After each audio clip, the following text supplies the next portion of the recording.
Today we are honored to welcome Willie Blake to the show today. I'm very excited to have him on. He's a high performance coach. He works with entrepreneurs and many other individuals to help them unlock their greatness, right? There's so many different strategies we can get into. But ultimately, if we are kind of cut adrift from our purpose and why we're here, it's going to be hard to navigate that in a skillful manner, right? And Willie has an amazing story I'd love for him to get into. And today we're going to walk away with practical takeaways in order to optimize our health and our overall strategies in order to achieve greatness, right? Because there's so many different things out there. But if we're kind of stuck and we don't really know where we want to go, this is what it's all about, right? Because removing the blocks to achieve our personal excellence is what he's on to share today. And I'm very excited. How you doing today, man? Oh, doing great. Anthony, pleasure. Thank you for letting me on. Definitely. I'm very curious to hear your story and how you got into high performance and what you're doing today to be of service. Yeah. So all started back in the ripe old age of 9, where everything started. No, it was, just growing up. So I was diagnosed with dyslexia in the first grade. That's where a lot of the story starts, because that was the first time that I realized that I had this challenge that I didn't ask for. Struggled with reading, writing, speaking, and throughout elementary, into middle, into high school, just saw it as a challenge. And it was. All my friends was like, why is Willie going to a different classroom? Maybe we shouldn't be friends with him. In middle school, people bullied me. And even in high school, when I had friends who didn't judge me, they would be walking to honors classes, and I'd have to walk 3 doors down to my English class, which nobody wanted to be in because it was just the normal one. And so it was like just seeing that go, and it just really affected of this curious, adventurous Willie kid that was so energetic, loved to do things, to then the world started chipping away at him. Then he started to become shy. He overthunk everything. Now whenever he knew the answer, he'd wait several seconds before raising his hand because he wanted to make sure he had the answer. Because what if he made a mistake? What if he was off? And that led into when I first wanted to go into business and wanted to do this thing about entrepreneurship, this really cool word at the time. And I went to my first mastermind meeting, which is a group of awesome individuals going toward a like-minded goal. And as I went there to network, I was dressed up so good, had my red paisley tie, black suit, walked in that room full of confidence, looked around, and I felt so out of place. Because the presence there was different. Everyone else there, they had jeans on, they had t-shirts, they were just being themselves in their businesses. And I came up with this suit thinking that everybody had to wear this. And so throughout that meeting, it was like, man, I don't feel comfortable in this place. As I talked with people, they were talking about the millions of dollars they were making in their business. And I was just like, yeah, I'm just starting out. This is kind of like my first networking mastermind event I've been to. And just like, I feel like a fraud. And that fraud was like, I got to get out of here before other people think I'm a fraud. But there's this one speaker who was the keynote speaker, and she came up and she said, who's ready to go to the next level? And something interesting happened, which was I automatically raised my hand.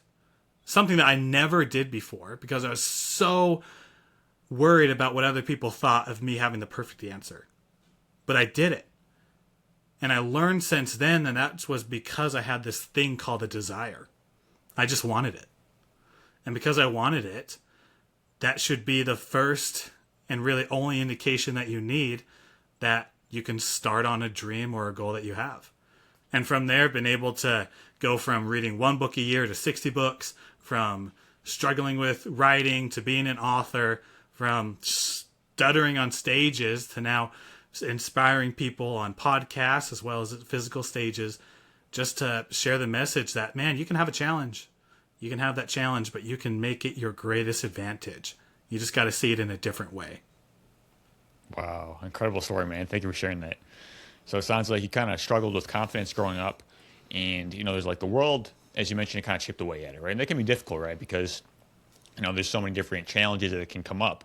But if we're not, confident within ourselves, it can be very easy to be, put off our purpose in a sense, put off of our path. And this kind of sounds like how that initially started. Yeah, like without confidence, you second guess everything. Without being courageous, everything that has to do with fear, whether it's fear of unknown, fear of public speaking, fear of spiders, whatever it is, it stops you. You don't even move an inch. You're stuck in place. You overanalyze, you hit that analysis paralysis, and everything in the world where it's just like, you just got to take massive action. You just got to take your first step. It's like, I'm still trying to get out of this mental state of I'm not a failure, of I'm not this lazy fat person that's sitting on the couch scrolling through social media. I'm trying to get past that barrier. Forget about this whole thing of like trying to be the number one person in my company. Man, I'm just trying to move.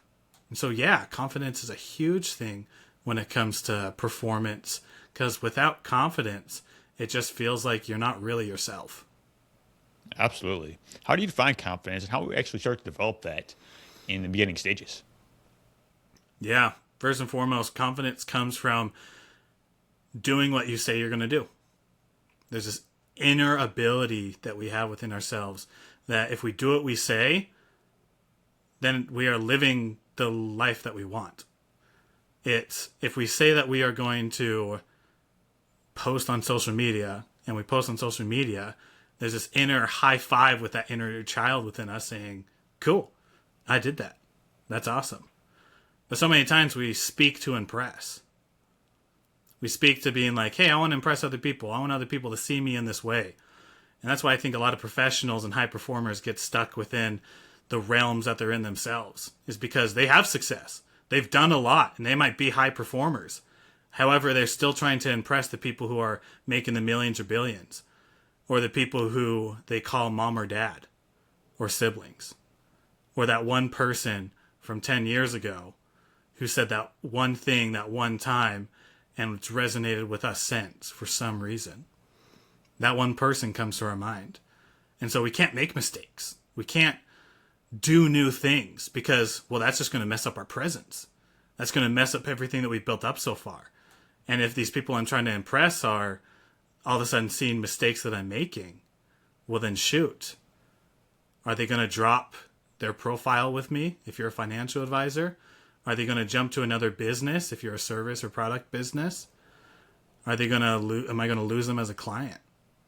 All these things start spiraling in our head of just like, man, what if I can't do that? Right. Yeah. Confidence is like so critical in terms of doing what you say you're going to do every single day, like you mentioned, like living with integrity, right? Because you start to stack these wins in your mind, like, oh, this is the person that I am, right? This is something that I do. I follow through, right? And you start to recognize yourself and you start to build this identity around winning in a sense, right? As opposed to like waking up and, kind of just dabbling and doing whatever. It's like, it's hard to build a solid sense of self if you're not operating out of actually your own integrity. Yeah. Yeah. And that's where it wraps back up into, which is in order to be able to start building that confidence and getting stronger is to start doing what you say. When you have that thought, close the gap between thought and action. I loved it when I heard it from Alex Ramosi. He's just like, the most successful people out there, they're the ones who are, when they have the thought, they just do it that day rather than wait a couple weeks to then do it. So when the average person does one or two things a month, the other one can do 30 things a month because they do something each day.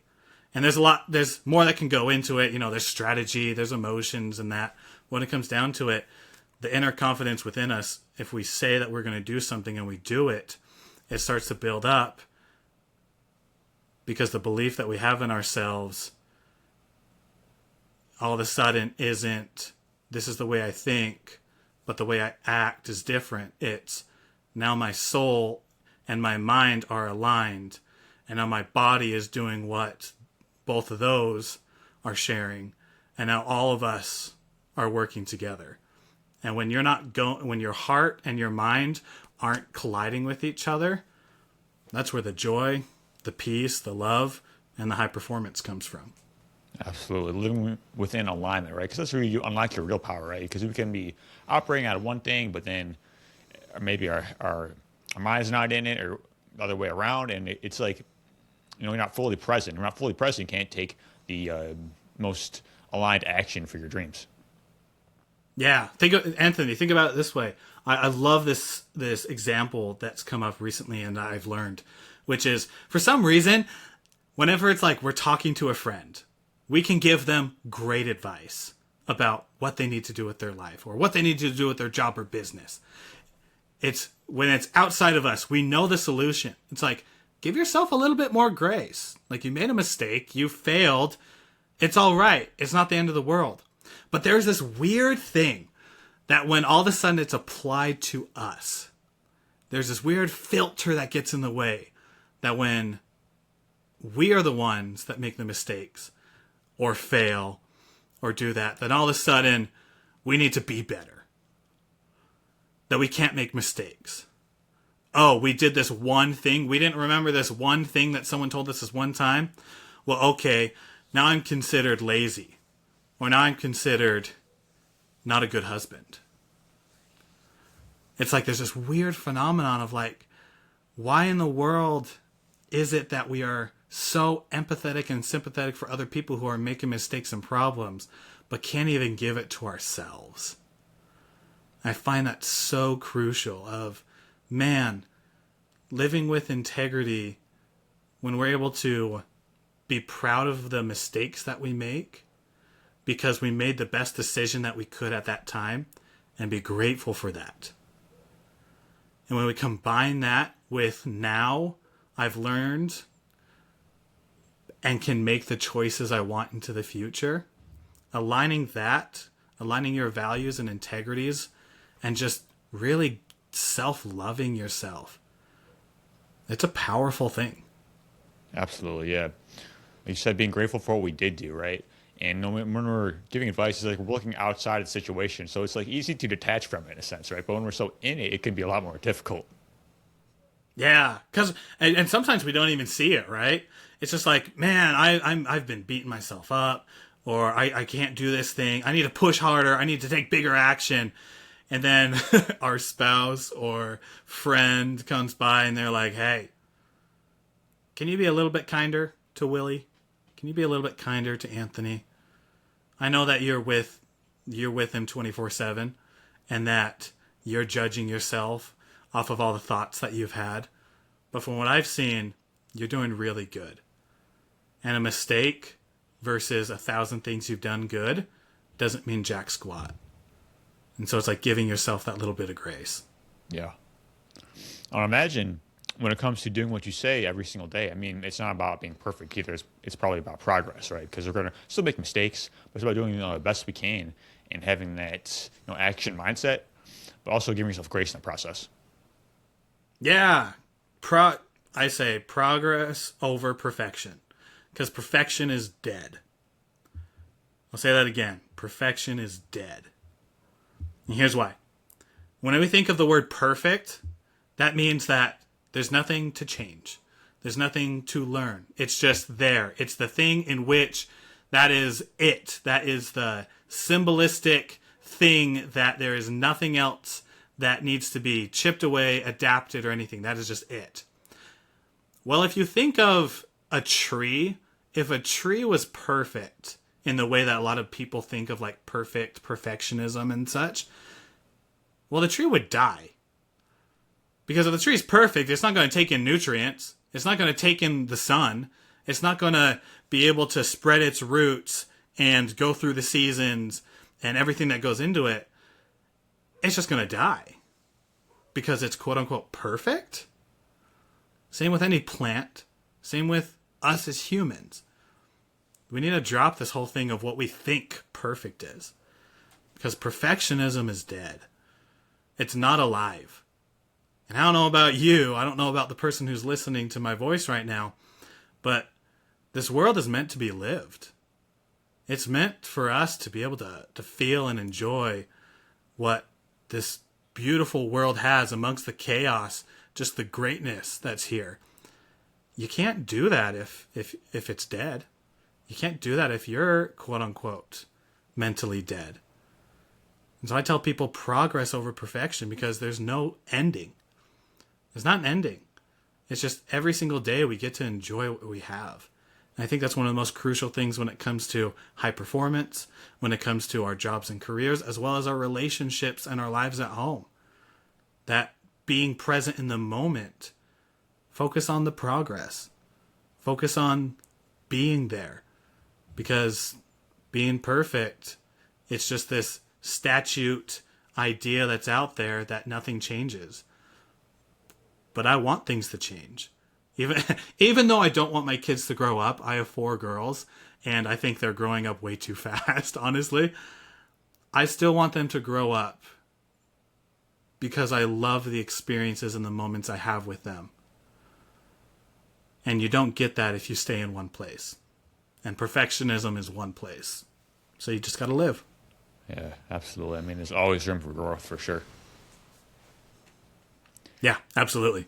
So we mentioned high performance. Can you define what that is and how that can help people in their everyday lives? Yeah. High performance is performing at a high level.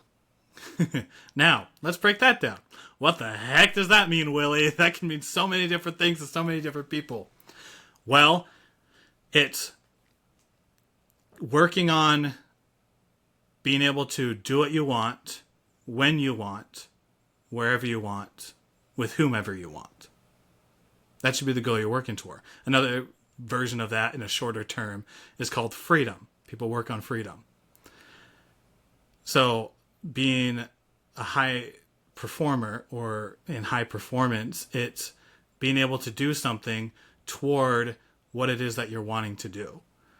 If someone's goal is to be able to be married, well, then that person who is performing is going to be going out on dates, is going to be socializing, and is going to do the actions and the tasks and the steps in order to get there without the distraction part to it.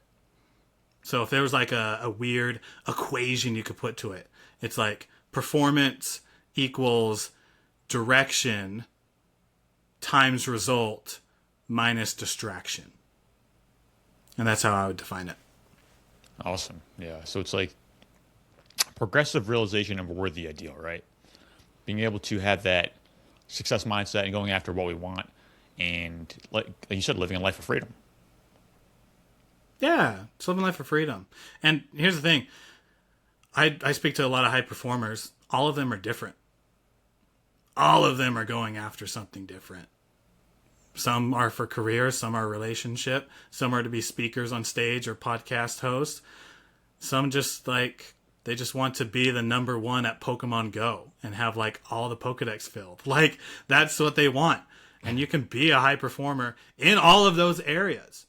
First thing you got to do is you got to know what you want. Because if you don't know what you want, well then why the heck would you change? That's right. You got to know Second what you thing, want and then have a plan, right? Exactly. Yeah, and that's the second part. Is once you know what you want, let's figure out what the plan is. And something that works very well for me is to start at the end, which is that goal, and then work backwards. Do the milestones along the way. That way when you finally put yourself where you're at, that you can finally start, okay, the first milestone is getting on a stage. The next milestone is then starting the LLC. The next one is then applying to podcasts. Those are 3 different examples. But you see what I'm saying is like you set up the milestones and then you just start now. You take your car, your metaphorical car out of park and you start driving. Yeah. Probably take massive action, right? Yeah, kind of. I am for the whole thing of massive action, and I get where like people like Tony Robbins comes from when they say it. I've never been sold on it. It's never worked for me because massive action usually lasts about 3 to 4 days, and then after it's like, yeah, that's kind of it. Then it goes back into the whole guilt, shame spiral. I get anxious, and then I'm back to square one, which I'm even probably further back than square one because now I tried something, and then I'm like giving myself even more guilt and shame. So what works for me is actually small action, small, consistent action, doing something each day. For sure. Yeah, personalize that journey, right? It's like those small actions, like they really lead to big victories, right? We have to match the fundamentals in a way. We have to make those small wins because that's how we build momentum, right? It's doing the small things right as well. You nailed it. It's right there. That's why that's why the fundamentals that I love teaching is the simpleness of what do you want? Cool. Now that you know what you want, write some things down in which you know right now that you need to do to go get it. Once you do that, start doing it. And that's it. That doesn't just work for high performers. That works for literally anybody who wants something. Because it's desire to then plan to then just start doing something toward it. That's right. So when it comes to high performance, how do we actually become a high performer? Like, what are the habits that are required in order to perform optimally in whatever it is that we're doing? Biggest habit is consistency. That's why I'm so profound. Dyslexia might got me on that one. I think profound might be the word I'm looking for. But it's the reason why I'm so much into pushing small, consistent action. Because hard work beats lazy talent every time. So the one who's out there, but who might not be the smartest, is eventually going to beat the person who might know what needs to happen, but they don't even do anything toward it. They don't even start the business or start the podcast or start the promotion process or whatever it is. And they're just like, man, this guy is dumber than I am, so why the heck is he making more money than I am? Well, it's simply because they're consistently doing something about it. So that's the first habit, is being able to do, being able to start. The one that comes next to that is a real mindset jerker. You ready for it? Discipline.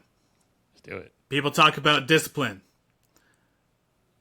You are disciplined. Because here's the thing. We are disciplined in many things in our life. Every single person who is listening to this is disciplined in something. That is the reason why we have what we have right now and who we are, because we are disciplined. Now, we might not be disciplined in the thing that we want, or else we'd have that thing that we want, right? We'd have that goal and dream. We're probably disciplined in probably some other habits of maybe scrolling on YouTube or streaming Netflix or playing Pokemon Go. That one's mine. I play Pokemon Go quite a bit. I love it. And so there's like, we're disciplined in doing those things. Now, it's not about we need to be more disciplined. It's about you are already disciplined. Let's just shift. Let's just move what you're disciplined in and focused on a different direction. And that's the thing of it, is that we already have enough. We already have the capabilities, the skills that we need. Now it's just time to take that discipline that we have and start to focus it in a different direction. An example of this might look like something that I did back when I was first going from reading one book to get to 50 and 60 books a year, which was at nighttime, I would be playing games on my phone and streaming YouTube. I took that time that I did, and it was usually like 2 hours at night. I took 15 minutes to then grab the book that was sitting on my nightstand that, if you were like me back then, had been sitting there forever, and you're always just like, I'm going to read my book, but it never opens to the first page. So finally, I spent 15 minutes, grabbed that book, opened it, started reading chapter 1. And an amazing thing happened. That 15 minutes then turned into 15 more minutes the second day and 15 more after. And those pages, from 2 pages a day to then 3 to then 10. Well, all of a sudden I have a book done. I change out the books. Now I'm reading more books. And those few books then become a couple dozen books. And those couple dozen now become 40 and 50. And it's just, that's the simplicity of it.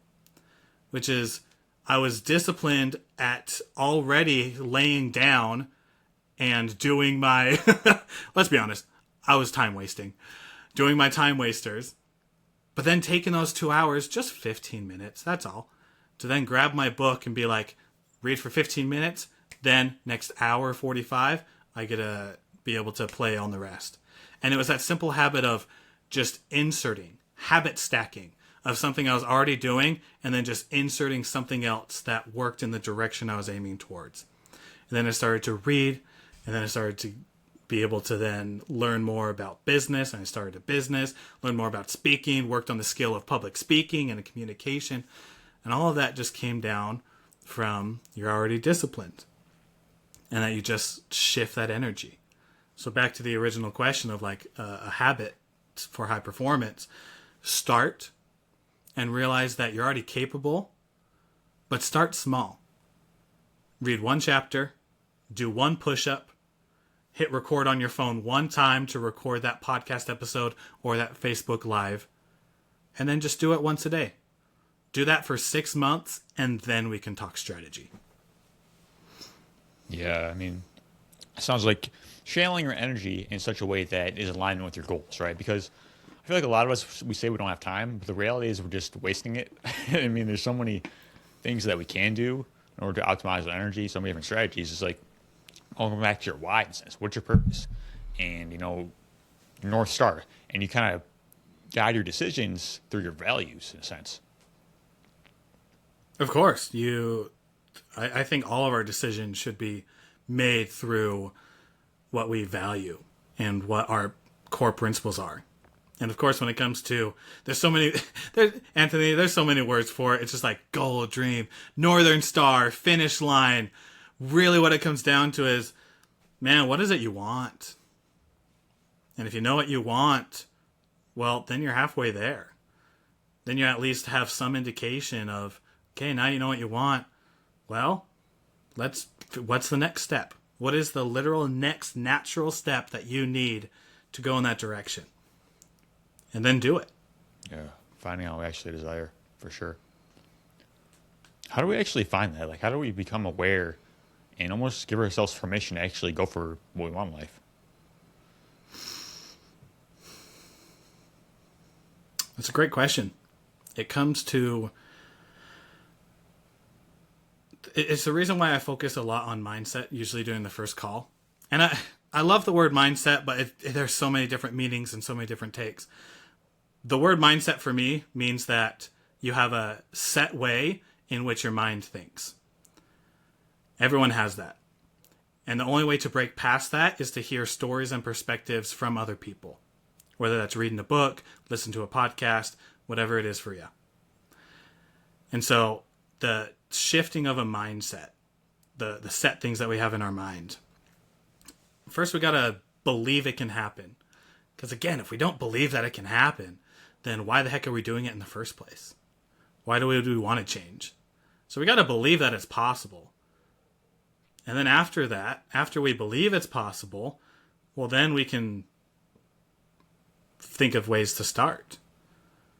Henry Ford was attributed to saying that whether you believe that you can or you can't, you're right. If you believe you can't do something, ain't gonna work.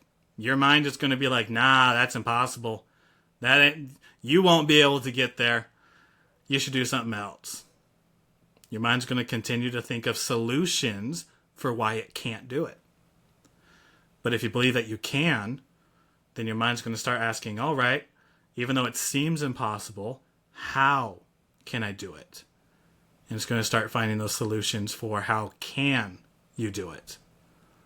So that very first thing is really start finding out that, is this something that I believe in?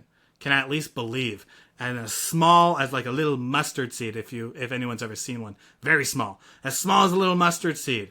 If you can get that little much of a desire or belief that it can happen, well, then that's gonna grow. But that's where it starts. Yeah. Like hearing other people's stories, as you mentioned, just having that strong belief in what you actually want, right? Because we have to actually believe in the possibility and ask different questions as well. Like, because a lot of us we ask disempowering questions on a regular basis, but when we start to shift that question, and like, what would it look like if this were possible, right?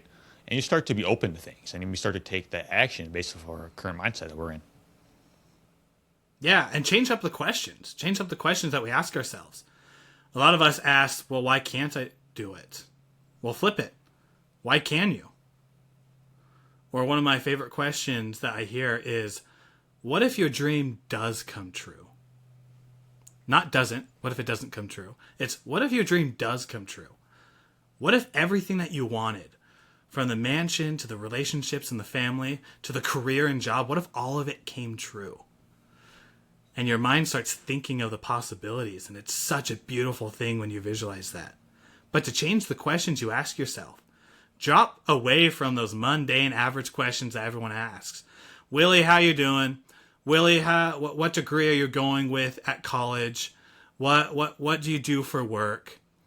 No, let's level up. Let's level up the ways we ask questions.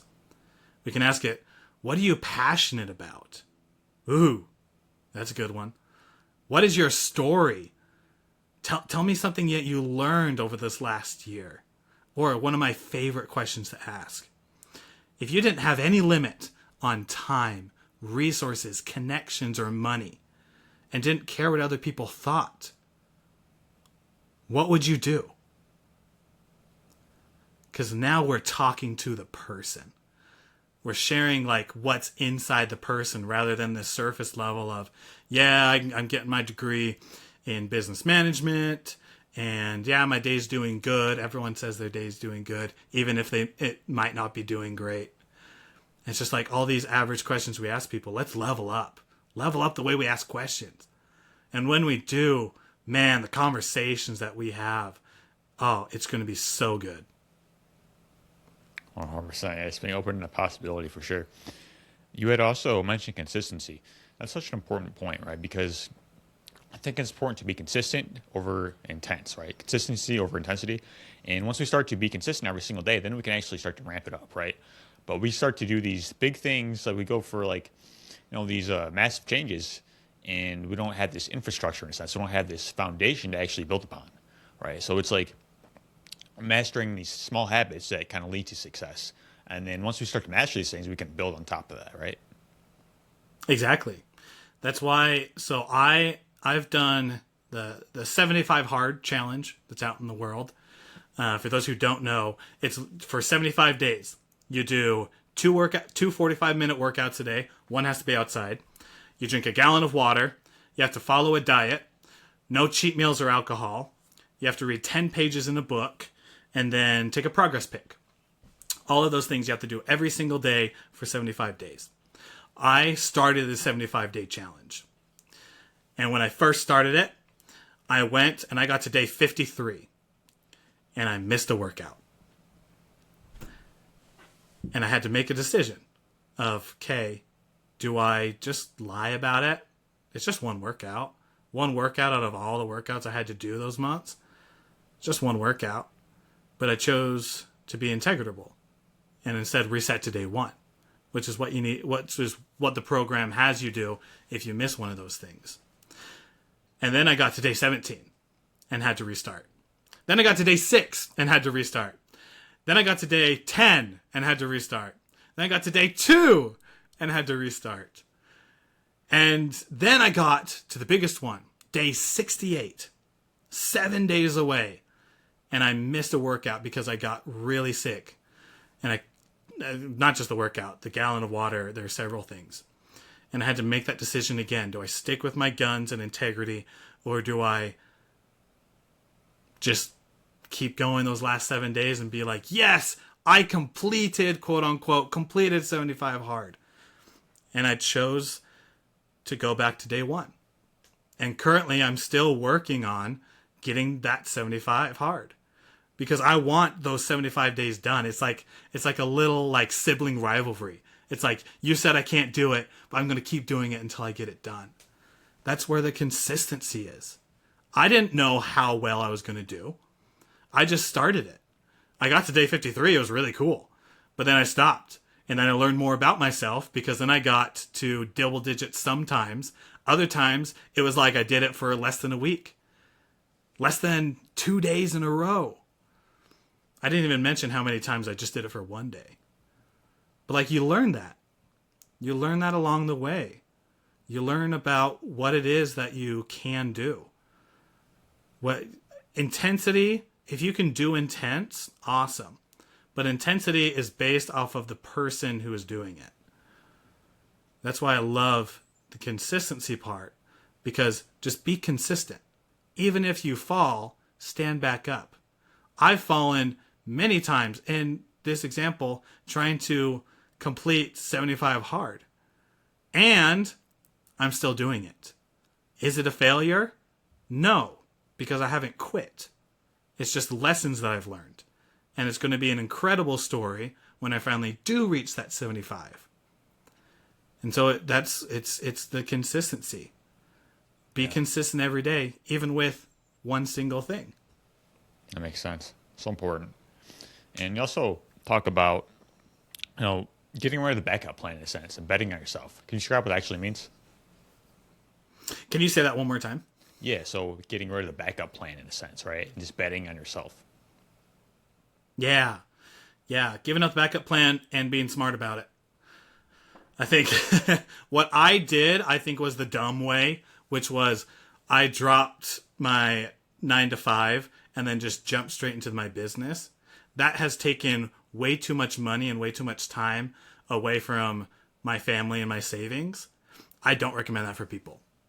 But I think that what I have found to be drop the backup plan is to actually have a plan. To actually have a direction you're going for, because that's plan A. And then realize that there is no plan B. You just need to be adaptable about the journey that it takes to get to plan A. And so no backup plan is no plan B. And you got to realize that the journey that it takes might be different. That some people need to, probably most people should stick with their 9 to 5 until, if they're building a side business, makes more than they make in the business and covers their expenses and investments. I think people should do that. And then they can jump over. I think that's a very smart thing to do. That doesn't mean that's a plan B. That's plan A. But the journey is different for each person. And we don't really know what's on the journey until we start doing it. But we just be adaptable in the short run and solid in the long run. Yeah. So it sounds like it's like having agency of your mind, body, and spirit, right? Actually deciding what you want and just moving forward from there. Yeah. Deciding what you want, making that a choice, because that's where burnout comes from. Burnout is having to do something in which you didn't, quote unquote, get to choose. Because the working mother, who it's just her and her kids, who is working 3 jobs, doesn't burn out because she has a purpose and she chose to do that. And she can keep doing that through sleep deprivation. And even though she's tired and wants to be with her kids and that, she'll keep doing it because there's something greater. That's the same thing, is that we get to choose. And when we are able to choose, that's where the beauty comes from. Yeah. How do we start to handle distractions like along our path, right? Because there's going to be a lot, right? But how do we stay consistent with our goals on a day-to-day basis? Figure out there's a few different things. The first thing is kind of more the strategic side of what's your big, hairy, audacious goal, big one you're going after. Break that into a monthly objective for this month, the month of March, in which we're recording right now. This month of March, what is it that I want to accomplish that goes toward that goal? Then your weekly objective, okay, this week, the 7 days, what is that I need to get done that matches the month, that matches the big one? And then what can I do today to then match the week and on up? So strategically, that's what I say to people when it comes to distractions that if you just know that, you've done a big portion of getting your distractions out. Because just automatically, when you already know what needs to happen, then you're able to then make the choice consciously about doing it. Now, let's jump into the distraction of phones, the distraction of computers, the emails, and everything else. Distraction usually comes, and this is from my experience, distraction usually comes because you are trying to avoid doing something. That is most of the time when distraction comes. And I know this because I will literally be sitting at my desk and I have my to-do list of things to do. And I know that I need to send 10 messages out to my leads. But man, being able to work on my website seems so much more attractive. Recording that YouTube video just to share with even more millions of people sounds more important. And I know that 10 messages, that's the thing I need to do. But I can do this one other thing quick. And then that one other thing leads to another thing, and we've all been down that spiral to where that 10 messages doesn't get done. It's like, oh, I'll put it off till tomorrow. It's being able to do priority one, do it first, and do it before everything else. If you do that, that's going to eliminate your distraction. Because let's define it. I'm dyslexic. I need to define words. I need things to be in as simple as possible. So what's a distraction? A distraction is the thing that takes away from the priority. And not priorities. It's only been really in the last century or two that we've added an S onto that. It's priority. What is that one thing you need to get done? Cool. Everything else is a distraction. So using that discipline energy we talked about earlier and focusing just on that one thing, getting that done, is going to eliminate distraction. Yeah. So it sounds like focusing on that priority for sure. Yeah, focus on that priority. So when it comes to priorities, how do we define that in our lives? Right? Because as you mentioned, a lot of people, we have so many different ones, but how do we find the most important ones for us? If you know what you want and you have your plan set, it's pretty apparent which one needs to come first. And it usually is the one that you're scared most to do. Because there's a reason why it hasn't been done. It's because that we're scared to do it. So how do we figure out what that priority is? It's today, if everything went out the window, literally everything, just life happened, you had to rush to the emergency room for something, or something happened to a neighbor and you had to watch their kids or help them with a big project. If you could only do one thing and you had just 5 or 10 minutes to do it, what would that be? What would be the thing that moved the needle the most in your day that goes toward that big, hairy, audacious goal? And that's it. That's your priority. Now, once you do that, well, then you can move it to the next one, and then the next one. But figuring out that one, it's the thing that is going to move the needle the most and have the biggest positive impact in your life. Yeah. And you talk about taking 2% action. I would imagine that relates to taking those small wins every single day, right? That those small wins that kind of add up to the big things. Absolutely. Yeah, my 2% rule, that's worked really well for me. If your goal is 100%, that's the check mark of I've completed it. Taking 2% action every single day to get to your goal. For sure. So it's doing something consistent, something that is out of your comfort zone, but also small enough to where you're not paralyzed by how much has to go on. Makes sense. And how we stop overthinking within that process, right? Because I feel like we often impede our action based off of over-analysis. We just don't do the thing, right? It's about taking action and kind of learning in a sense, right? I've learned this recently, that truly we can only plan for about 5% of what is actually going to need to be taken to get to the goal we're working on. Just 5%. The other 95%, we don't even know until we get out and start experiencing and doing. So make the plan quick, figure out what you want, but then just start trying. Start doing. Do things messy. Go out there and start to put things there. Because 95%, man, 95% you're going to learn in field.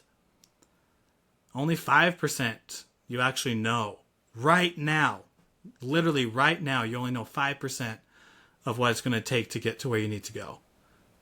So that's why I'm so crucial, and like, just start.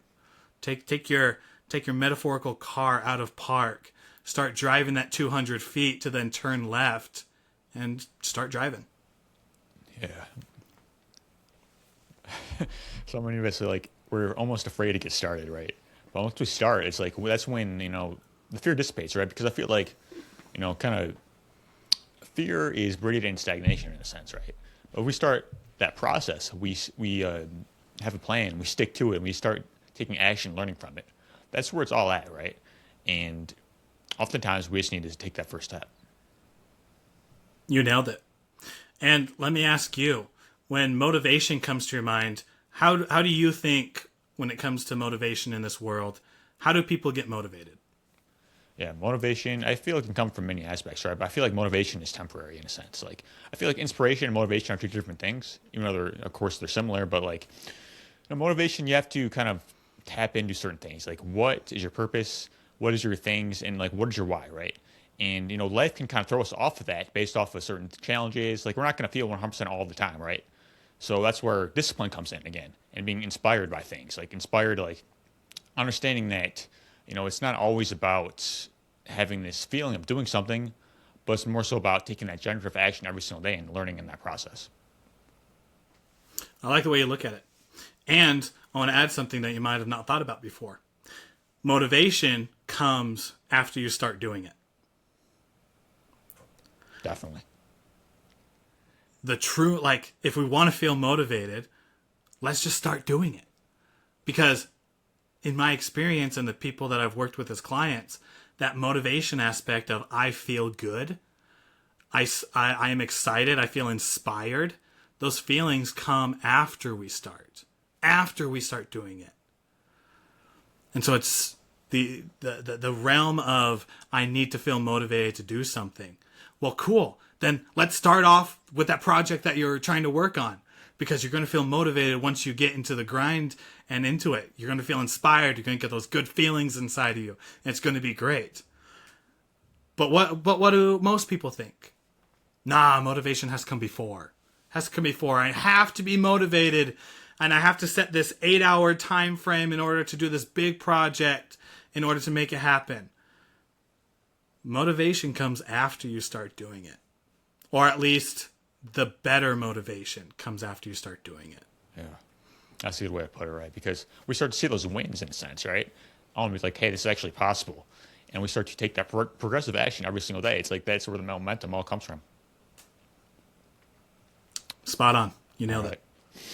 Willie, this has been awesome, man. Appreciate you so much for coming on the show today, sharing your amazing story with us, and all your insights on how to be a high performer, right? Because we don't just want to be, we want to operate off excellence. And certain habits, certain mindsets to go into that, right? Start really becoming the greatest versions of ourselves every single day and making those small steps, right? Building that confidence within ourselves. And that's how we reach our full potential and go beyond that. So again, thank you so much, man. Yeah, Anthony, thank you for having me on. Yeah, so if you want to get connected with you and all your work, where can we find you? Yeah, people can find me at my website, coachwillieblake.com. And that's where they can connect with me, as well as if they want to work one-on-one with me, they'll be able to find a place there for it. Awesome. Thank you so much. Thank you.